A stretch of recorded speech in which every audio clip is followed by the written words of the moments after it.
So in here, when these murders get talked about, this is haunting. This is scary. Welcome to Killer Psychologist. I'm Dana Anderson, a forensic psychologist and your host of the show. Killer Psychologist is for true crime fanatics and anyone intrigued with the dark side of psychology.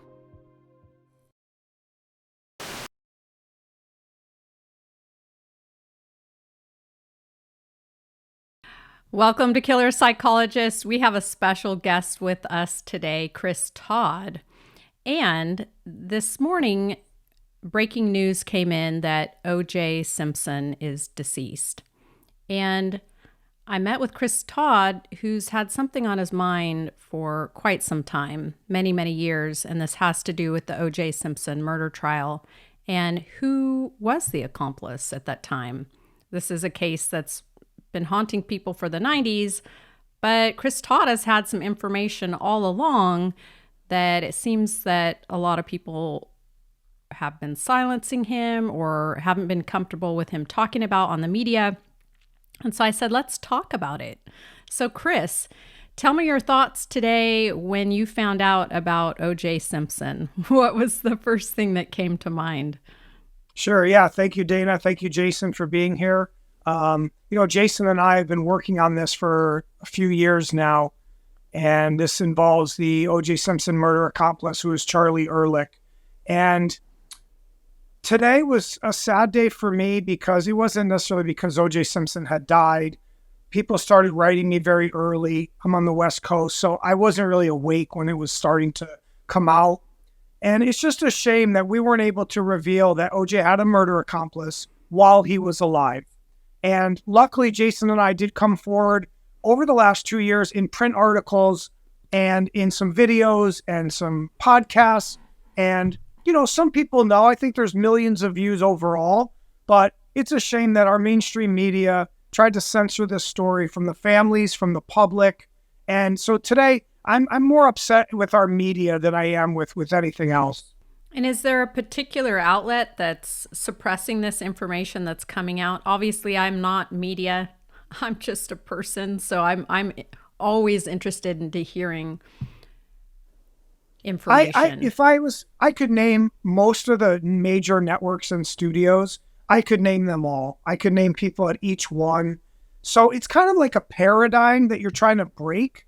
So for me, going through this journey for almost 7 years now, and I really didn't start whistleblowing till about 3.5 years ago. So it's like this paradigm that all these reporters, all these network executives, they just can't wrap their mind around it. So to give them an out today, because I would like to work with them, and I think Jason would like to too. And we also work with news outlets currently on other cases. So I'm not going to name anybody today. They know who they are. They're at all the studios and networks. I've gone to over 150 reporters. It's a shame. And we always talk about like true crime and we're trying to solve murders for victims. Well, what's up? What was the problem? There was no problem. This guy's on tape. We have segments of the tape. He's on a 20-hour tape with another producer in LA, and they told half of Hollywood he's OJ's murder accomplice. So it wasn't like Jason and I had to be the guys to solve the murder. We did it. We almost handed it off. We were whistleblowing for free. So it's a sad day for journalism. And I do have an article coming out. They're calling me kind of the next Gary Webb. And Gary Webb did the CIA cocaine trafficking story, Dark Alliance. And they tried to discredit him and they wouldn't listen to him. And so they're kind of comparing me. We did a little photo shoot and we did a short article. So that's going to come out in a few days. But Dana, I'd like to thank you. And I'd like to thank Jason for having the courage you are the media in a way, okay? Both of you in a way, you're active in the media. And I believe independent journalism, it might be the last bastion of truth. So you guys are very important. One of the things that you brought up to me over these past couple years, is that always struck a chord with me is, you'd be telling this story to a journalist and they're like, well, I want to hear the tape. It's like, well, we need to source it. It's like, well, I'm the source, you would tell them. So it's like, just like any other case, usually they take the word of a witness in whatever capacity, and you're that witness because you were actually there. You were part of the process. You heard it yourself. You've had your hands on the transcript of, the movie script or whatever, the documentary script, and yet they want to go over you or around you to get to other information, which any other story, whether true crime or not, but any other story, if a witness comes forward, usually in your capacity, that's enough, but they never want to just take your word for it. They need evidence. It's like, that's not usually how journalism goes. But we presented them the evidence from the trial and the doctors on tape and on the record, Dr. Henry Lee, Dr. Michael Baden, Dr. Irwin Golden saying there's 2 killers on tape, on record. Why did they kick the coroner off the case after 1 day of pre-trial testimony? He said there were 2 knives. Why is he being kicked off the case? He's the coroner. So right. there's many things. And look, I didn't have the tape or the segments early on, as you know. That came very late in the game. But as I told them before, and some of these very famous reporters, it's not about a tape. It's not about what a guy says happened. It's about what really happened. Right. Okay? And what we've been able to demonstrate is not just, someone's word about it, whether he was there admitting it or not. That's considered a confession or admission. What we've also done is gone through and corroborated it with the physical evidence, not only the testimony of Dr. Henry Lee or things like that, but, the crime scene photos, when you're doing a photo analysis of the crime scene, you can see that there's 2 footprints in the blood. You can tell that there's, from the posture of the 2 victims and the victimology, the injuries, for instance, turning to Ron Goldman's injuries, you can tell from his hands, he's got pitted skin and scrapes and tears to his skin. So, he was in a fist fight with somebody, but when you compare it to the only other individual that they're claiming to be there, O.J. Simpson, he didn't have a mark on him except for the little nicks from the knife on his hand.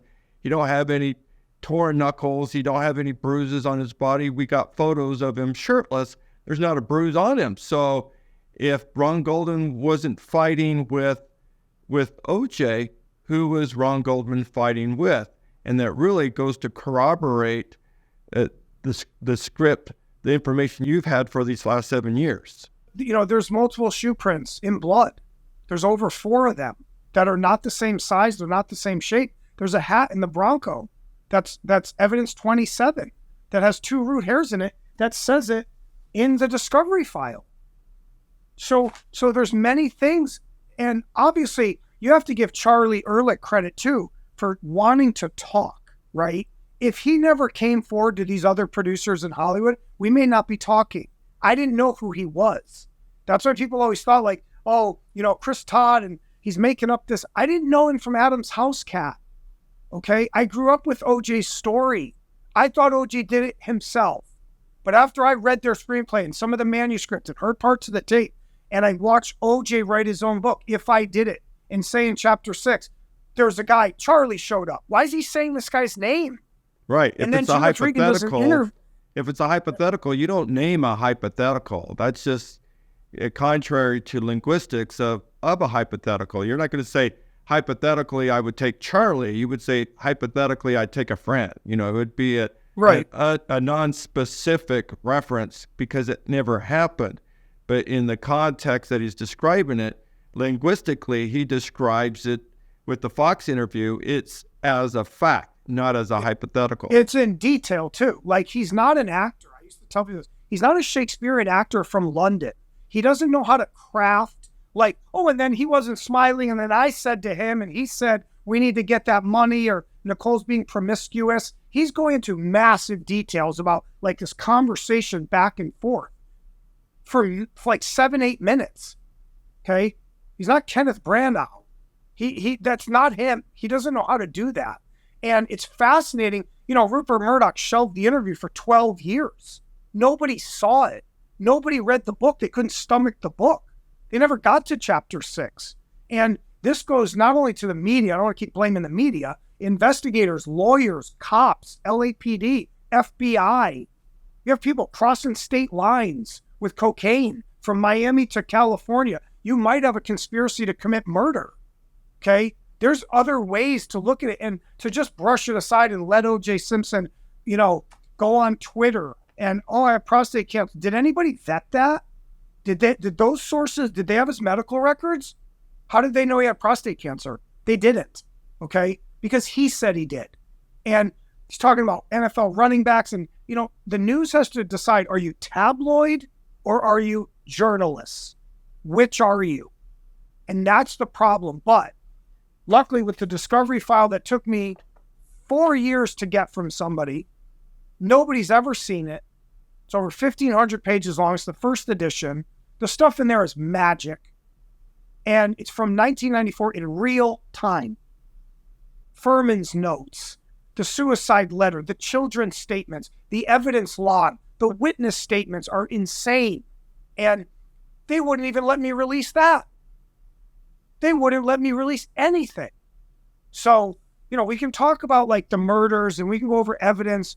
What, Jason, maybe you want to bring up something too, or Dana, but Jason stuck his neck out too and did a report, and Jason didn't know much about it, which I thought was amazing. He's like, let me look into it and let me give my 2 cents. And that's when I first met Jason. We flew to San Diego on the Brian Kohlberger special we did for Fox Nation, and I met Jason Jensen for the first time, and he was telling me about this file on O.J. Simpson, and I was shook. I was like, we have to do the story. This is so amazing. And I wanted to get Mark Fuhrman in on it. I wanted the Fuhrmanator, right? We went out to dinner with Fuhrmanator, and we didn't want to bring it up. Jason and I didn't want to bring it up at dinner our first night out before we go record this other episode. We're like, maybe it's a sore subject. But I reached out to the Fuhrmanator's agent to say, let's do an episode with him, right? Right. And that's where I was so interested in talking to you, Chris, because you have all this information, this evidence that you've been hanging on to. And I want to ask you about this manuscript that Charlie was involved in. Well, let me say a quick note about Fuhrman's notes, because basically it is online, parts of it, but not the entire thing. There's 3 pages. This is a piece of American history. He's the first detective on the scene.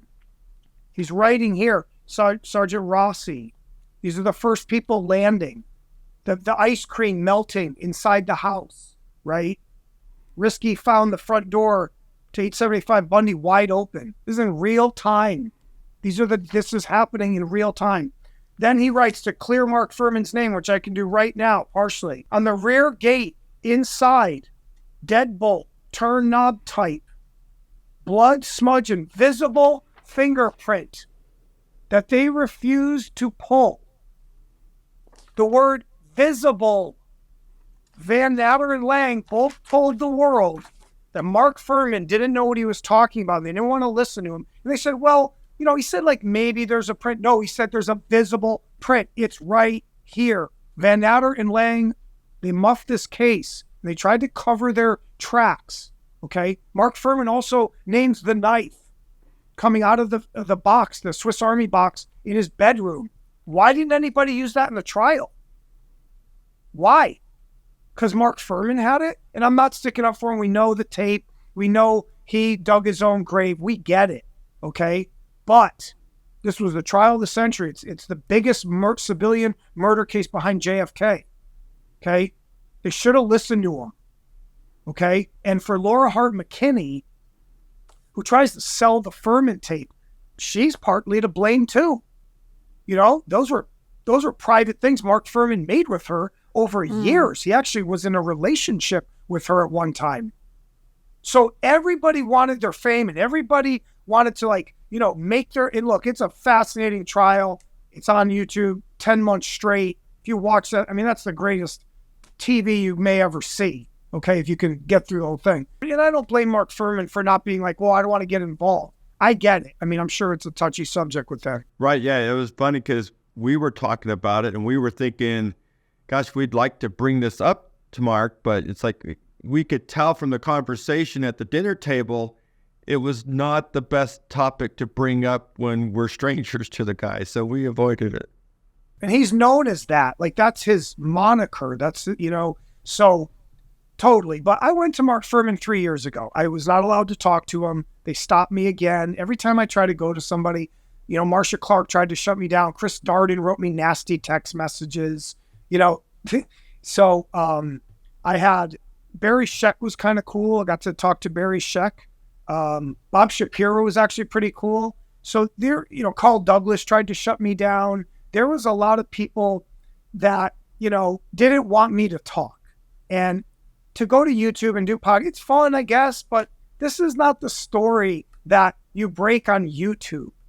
This is the story that affects all of us in this country. We all live this, and we have a right to know and a need to know. But the point really becomes that the reason why it's news is because the evidence is clear that somebody else was with OJ that night, and that person was Charlie Ehrlich. I mean, we got his name reference. It's not a last name, but there's enough there from both sides that we know from Charlie's own admissions on these recordings that you have parts of, that Charlie was the one that was with OJ that night. Whether he had a hand in the murder or was just a material witness, that's debatable, because there's no indication unless Charlie says he did it. We have all the evidence says two people were there, but we don't know what the roles were. And it's legal to remain silent, whether you're there as a participant or as an eyewitness. And certainly, I think, to be fair to Charlie, if it were you or I there, we would have that incentive to remain silent, because without a doubt, if you were to say something, they would make you a defendant even if you were innocent and present. And he's tried, on his tape and his screenplay and the manuscript and the notes, he tries to act like he didn't kill anybody. So you're kind of confused when you first start to talk to him and the other producer, his partner, of, wait, hold up. Did you murder someone? Like, I need to know. Well, no comment. And they would always give us this, there's always like this pullback when you start to get a little too close. Right. So it was like, oh, well, we're keeping him in the alley. We're keeping him in the Bronco. Okay. So he rides with OJ in the Bronco at about 10:30 p.m. and he sits in the Bronco. Okay. I believe them at first. And he looks down the alley and he sees OJ come back covered in blood. He said, what did you do? What's going on? That's why OJ tells you, Charlie's saying, Jesus Christ, Jesus Christ. He's panicking. I'm telling him, he's got to stop. You need to get rid of this stuff forever. He goes through this and OJ doesn't park the Bronco. Charlie does. That's why Alan Park never sees the Bronco and says in his testimony, I didn't see it before, during, or after. I never saw it. And that was one of the big cruxes of the case was, where's the Bronco? If OJ was seen walking into the house, I overslept, then he comes down and he's everything, all right, what's going on, man? Everything's cool. Where's the Bronco? Ehrlich's holding it on Bristol Street. So when Charlie starts to let you in on those things, you're like, oh, wait a minute. He's starting to corroborate things you don't know. Where'd the knife go? Where are the shoes and the clothes? He got rid of them. Why didn't they ever find the shoes? They looked everywhere for those shoes and the clothes. Where are they? He got rid of them, and he admits it on tape. Where did he put them? Well, supposedly he burns the clothes. The knives, he doesn't say. He won't say where he did with the knives. There's two knives. Charlie has a double-edged, stiletto. So there's a double-edged blade and there's a single edge. That's why Dr. Irwin Golden says there's two morphologically different types of stab wounds on the victims. I believe Nicole doesn't. He says there is a wound on her that's double-edged. From me studying the autopsies for 6 months straight, learning just what these words even mean, it's hard, right? I'm not a doctor. To me, I see two wounds on Ron Goldman that absolutely are double-edged. Two. Now remember, when a knife goes across, you can't tell if it's single or double. So Ron has these massive wounds to his neck and his head and both all over his head. Okay? When they're slicing or if someone's coming at him straight across, that's not going to show that it's double-edged. So, but there's two, I think it's the flank and the chest. And those have a tapered or pointed end on both sides. There's no blunt end. That's when they try to say There's a blunt end on one side and a pointed end on the other. That's a single edge. So, and Dr. Goldman's on tape saying it. It's a sad story. Ron was stabbed over 25 times, okay? Nicole was stabbed about 7 to 9 times, okay? Ron is bearing most of the brunt of this attack. He has 2 people on him. I believe Nicole only has OJ, but they do the scrapings of Nicole's fingernails, and Barry Scheck says in the closing argument, there's a type B under her nails that does not match OJ, Ron, or Nicole. Is that Ehrlich's blood type? Is he a B? Was someone else with them? There's other fingerprints at the murder scene. There's over 10. They're not OJ's. They don't match OJ. Whose are they? Why are there 2 root hairs in a hat in the Bronco? They're not OJ's hair. They would have brought that up. Are you saying right now we can run this DNA and match it to him? Yep. Oh, yeah. Yeah. And bear in mind, there was unknown DNA on the steering wheel. So in blood? With there being DNA on the steering wheel and a newsy-style hat with 2 Caucasian-rooted hair in it, clearly that indicates that there was a Caucasian driver, and we all know that wouldn't match O.J. Simpson. So, and then you have the blood smears from the passenger side of the center console and on the door handle, clearly indicating that whoever was the attacker was in the passenger seat. So, indicating again, you have a Caucasian driver and you have an assailant in the front passenger seat. OJ tells you in his interview with Ross Becker right after the acquittal, he keeps talking about an allele. I didn't even know what this meant. It's a genetic trait, your height, your weight, certain things about the genes, an allele, okay? And he says, he goes, if they tested that smudge on the steering wheel, it would have been an allele. What he's trying to say is it's not him. It's not his. And they brought that up. And so he was trying to quietly whisper, because it also pretends like he didn't do it, right? So, right. Oh, there's somebody else's blood on the steering wheel. And then the blood on the passenger seat, it's on the headrest, the back seat, the bottom of the seat, the floorboard, and the outside of the door. Why is there so much blood on the passenger side? Why? And people, Jason knows this, and Dana, you know this too. Defense attorneys or even prosecutors, they're going to craft a story using what they want. They're going to take this, and that means that OJ climbed over the seat. That's what they said. He climbed over the passenger seat. But wait a minute, guys. Why didn't you just think for a second that there's someone else with him? Right. Why was that so hard to comprehend? So I want to ask, this script that involved some screenplay for Charlie to get involved with. Can you tell me about that? You have it. Yeah. What? So. And now when you open this thing up, it's like the ghosts are coming out, right? Because now OJ's gone. So in here, when these murders get talked about, this is haunting. This is scary. Okay. This is from Charlie Ehrlich. This is his screenplay. The screenplay was going to be produced and Charlie was agreeing to do this and come out, but then he realized it's also incriminating. He doesn't say stabbing Ron Goldman. That's not how they say it in there. And I can show you these pages after. Okay. What they're doing is they're cryptically showing you them as silhouettes. There's 2 silhouettes coming down and they're stripping their clothes down. And you're just reading this, you're like, oh my God, what's going on? And the dog is standing in a pool of blood and it lets out a plaintive wail. And that's the words that Pablo Fenjve said during the trial. I heard a dog's plaintive wail. So Ehrlich and his producer wrote that in there. We hear a dog because the dog witnessed the murder. The dog was inside the murder. That's why he's barking and barking and barking. So my point to answer your question is, yes, I was part of the team to sell his screenplay. Okay, I was. I thought it was an important story, and I thought Hollywood does it all the time. Goodfellas, Godfather. I mean, every mafia movie ever made. Come on. So we tried that, and we had offers, and then they hem and haw, and they pulled back and asked for $50 million. You know what I mean? So it was and I saw them doing this, and I'm like, dude, somebody's got a whistle blow on them. This isn't going to happen. for the tape and the scripts. They wanted like 10 million. Plus back end. Plus like 10% of whatever you make from the movie too. They wanted the world, okay? But here, let me give you an exclusive thing right now for today that I just found out. I just talked to a major reporter at a major network. I let them talk to the producers. The producer played part of the tape to them and then said, I'll let you release it, but I have to be part of the team. I need to be part of the, I want to be part, whether it's paid, consultant, whatever. They wouldn't do it.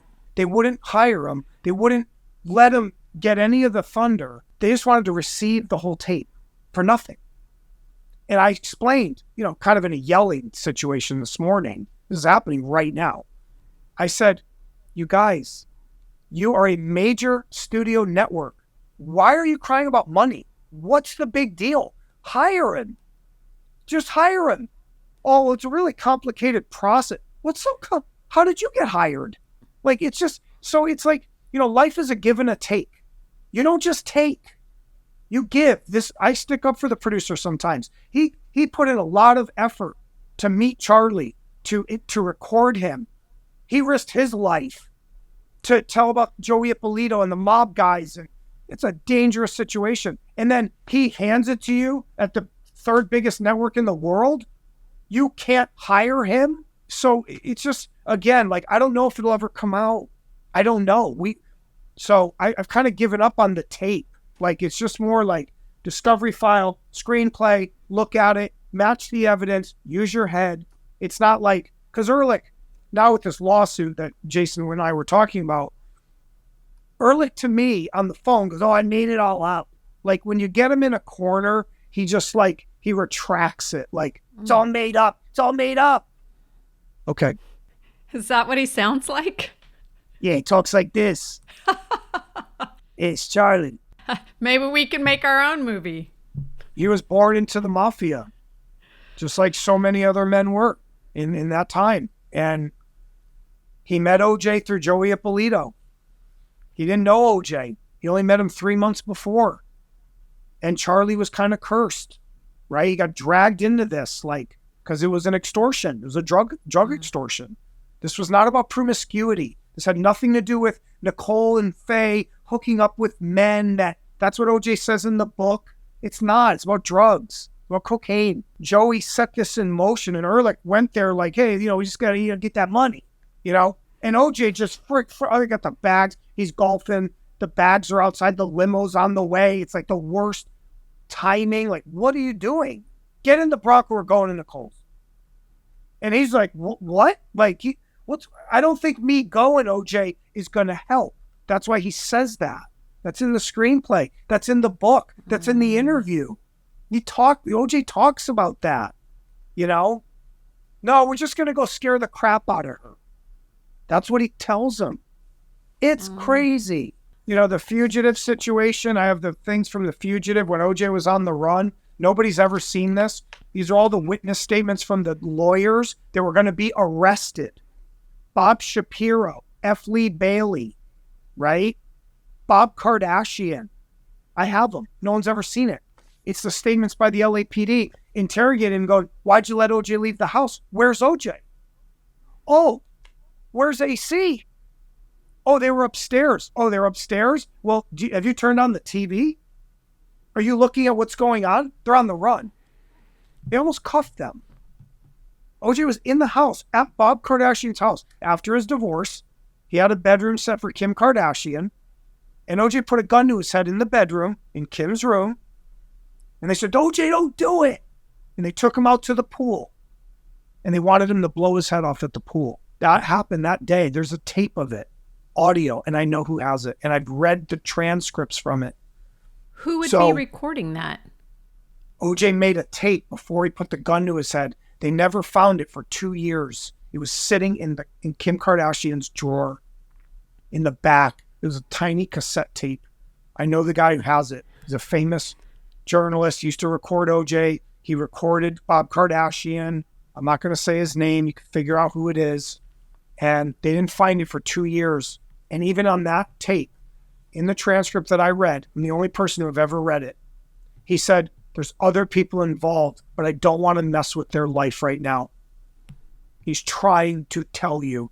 OJ tried to tell us for 30 years that he did it and there was somebody else with him. I can get that tape for 15 grand. I can get it. That's a lot of money. That's a lot of tape. Let's get it. The same guy has the Mark Fuhrman tape. He owns it. I want all the tapes. The tape is 280 minutes a second. That's how much the Fuhrman tape costs. So if you were to purchase the entire Fuhrman tape, it's $350,000. He licenses it to you. Yeah, there's a lot of stuff. I have OJ's suicide letter, the copy of the suicide letter. And people will say, oh, well, Chris, the suicide letter's online. Yeah, but this is the one photocopied from it in 1994 by the attorneys. This is it. Okay? It's a relic. It's a piece of history. And in there, he thanks mob guys. Why is he thanking mob guys for golfing with him at Turnberry Isle in Aventura in Florida? Who's Don Sofer? Why did Joey Ippolito know Don Sofer? So there's a lot. This is the evidence report. In here is where the log of the evidence is. Ron Goldman's keys that no one ever saw a photo of. They gave the keys back to Andrea Scott bloody with blood on them. She took the keys and was like, what are these for? They go, are these the keys to your car? She's like, there's blood on them. Isn't this evidence? This whole case was bumbled from the minute. Okay? The socks, there was no blood. They found no blood on the socks. Then 2 weeks later, they find blood. There's no blood on the back gate. Then Dennis Fung finds blood on the back gate 2 weeks later. Why would you go to a crime scene and collect blood when everyone and their mothers would jump in the fence, pictures, they hosed the thing down. I think I know who hosed it. The family members, I think it was, I won't say his name, he's extremely afraid. They hosed the blood off the fence. And then the LAPD goes back. And that's when Barry Scheck did that thing. Mr. Fung, what's that? Here's the photo of the gate without the blood. And here's the gate that you said there's blood. Why is there no blood here, but there's blood there 2 weeks later? So, Judita's glasses with the blood stains, they're missing one of the lenses. That's kind of talked about. And there's a fingerprint on the lens. And it's not OJ's fingerprint. It's not Ron. It's not Nicole's. Whose is it? Why was that not used as evidence? The money in the driveway, the dime and the penny that falls out of the pants from stripping the clothes down. They find change. They write, there's 2 dimes and 2 pennies. They get that wrong. It's 1 and 1. They find Ron's pager. There's so many things. There's a carpet sample. There's a shoe print in blood in the Bronco on the passenger side. What's up? Like stuff in Orange County, California, where I am. The Orange County Sheriff was in charge of the investigation when OJ was on the run. He was a fugitive in Orange County, not LA. This is the whole file of the cops, the sheriffs in Orange County chasing OJ. So there's this other little California connection. All the LAPD officers, their shoes were tested to prove that their shoes did not make the shoe prints in the crime scene. They have all those guys there. These are the death threats to people that came through, that if they messed with OJ, they would be killed. These are people that worked at that knife shop, Ross Cutlery. They file a statement. People are calling up. Like, you mess with OJ, I'll kill you, MF. You MFer. Like, Nicole was being stalked. They found bugging devices in Nicole's car. That's in here. I have the thing. Nobody's ever seen it. When they took apart, I think it's either her Jeep or her Ferrari, they find bugs in it. Okay? Who was implanting those? We have a theory of who did that, but I don't want to say. Like Andrea mob Scott related. Well, there's a famous PI that they thought did it that was hired by OJ to bug her car. Now, the guy, Bill Waz, was a guy who was hired to follow Nicole. This is a famous story. And he took a diary. He went to jail. He's dead now. He died years ago. And Bob Kardashian hired him to watch Nicole. And he took a photo of Nicole kissing Marcus Allen at Tony Roma's. When he went back and he showed Kardashian, and he showed OJ, OJ said, get rid of her. Get rid of her. And OJ warned her, if you ever sleep with Marcus Allen, I will kill you. After that, they offered Bill Waz $15,000 to put a bullet in the back of her head. This was 4 months before the murders. Bill Waz came forward with this story after, and he's in the BBC documentary OJ 2000. You can look it up. He is in their testimony. He is interviewed talking about it. He calls him Skunk Man because he had a gray streak of hair in the front of his head. He didn't know Ehrlich, though. So he knew something was up. He was in jail, and he tried to squeal. He wanted to burn Kardashian. But the thing was, Kardashian didn't have Nicole killed, okay? It was Ehrlich and Ippolito setting this kind of trigger in motion. So there's so much to it, you know? But I have all that stuff, too, about Bill Waz. And some of it's actually public now. So that was the surveillance, but there was someone else they thought put a bug in her car. And I had heard this was a rumor. And then when I looked in the discovery file, I'm like, oh my God, there it is. Like, when you read the discovery file, it kind of corroborates urban legends or it disqualifies them at the same time. So it's fascinating. The witness statements, I will say this because I'm giving Dana the exclusivity here today. Miss Dana and Jason getting this. I'm going to tell you, I never told anybody. And you can use this, and I hope maybe some people get to see this. In here, to a tabloid journalist, this would be worth $250,000. Ron Goldman had a very good friend who became friends with Nicole, and Ron was in love with Nicole, and no one knew that. And it's in writing, and Nicole's comments are in there from the witness. I won't say his name. No one's ever seen his statement. And Nicole talks about, I won't say everything, so there's some mystery. Nicole responds, and she talks about Ron to him. And they go do this back and forth, and he tells the LAPD this. And because everyone was always infatuated about what was Ron and Nicole, they were just friends, were they lovers, and nobody could ever prove which one it was. But I will say this today, because OJ has passed on, and it's time for the truth to come out, that Ron Goldman, yes, was in love with Nicole Brown Simpson. And he was murdered because he brought Nicole's mother's glasses to her. That's why he was killed, for no reason. And the justice needs to come out. And I just saw an article just now. They're sending me stuff about, the Goldmans and the attorneys, they're going to get OJ's money even though he's dead. Stop. You're not helping your son and your brother. Go get Ehrlich. Go get Charlie Ehrlich. Go tell the story about what happened to your child. Because Fred Goldman, in his book, his name is Ron, says if someday I could ever get justice for my son, I would jump at the chance. No, you did not jump at the chance because I came to you 10 times. And you called me a bunch of names. And so did Kim. And I'm sorry it hurts. It's time. And today, it's the start of a new era on the O.J. Simpson case. When you said, and so did Kim, are you referring to Kim Kardashian? Kim Goldman. Okay. Ron's sister. Ron's sister said I harassed her family. I told her who killed her brother with Kim and Fred and the Goldmans and the Browns. The Browns know too. They blocked the story. I'm not sticking up for them either. They blocked the story. They wouldn't let the media talk to me. They tried to say bad things about me, said I was harassing the families by telling them that there was a murder accomplice. Okay? My last statement was going to be, I don't blame these people. They're polluted by fame. This story, the trial, they were a household name. They were in it for themselves. I know they loved Ron. I know they loved Nicole. I get it. Okay? But they were polluted by fame. And they never could see this clearly. And even to this day, and that's what that article proves, with their lawyer coming out, we're going after OJ's dead money.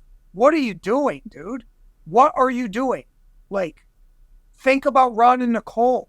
Look through it through their eyes. So hopefully some of this truth can come out with people like you, Dana, with people like Jason that have the courage to let people talk. And so I just think they're kind of like they're clouded vision. I think someday maybe they will see the truth. Well said. Any closing thoughts? so unsettling and so heartbreaking. I wish I could go back in time and have all this information. Right? This trial was groundbreaking for me. I was in high school, so this was my first moment to even think about a case like this. It inspired me. Obviously, I've gone on and I've become a forensic psychologist, but this case has always haunted me. And it's so much more complex with all the information you provided. Sometimes it takes time. Sometimes it takes 30 years. Jason's worked cases for decades. I've done it too. Sometimes it takes a long time. But like I said in one of my books, it doesn't matter how long it takes. If you have an opportunity to do the right thing, you do it. It doesn't matter if it's so much longer, okay? There's a whole generation of other people, and OJ's going to be the talk of the town here for the next 2 days. Probably in the next week, there'll be a funeral. They're going to have all the celebrities come out. The Kardashians are going to come out. Politan, Dan Abrams, Nancy Grace, like they're all going to start talking. And there's more to be done. This might be the opening. It's like opening the portal for the truth. And Ehrlich's on the run right now. I already talked to him today. And he made some comments to me, and that's okay. It's time. I thank you for allowing me to speak. Thank you so much for having me today. It's been 30 years, Chris, so hopefully, the time is coming to an ear. We can do something in the future, too. Yeah, thank you so much, Chris. Thank you, Dana. Yeah, thank you for joining us today. I really appreciate your time, and I look forward to collaborating with you again. Thank you, guys. God bless. Thanks for listening. Killer Psychologist video episodes are now on YouTube, and you can post your responses there. For episode details and merch, check out killerpsychologistpodcast.com. And for forensic services, you can book online at psychologydr.com. That's psychologydoctor.com.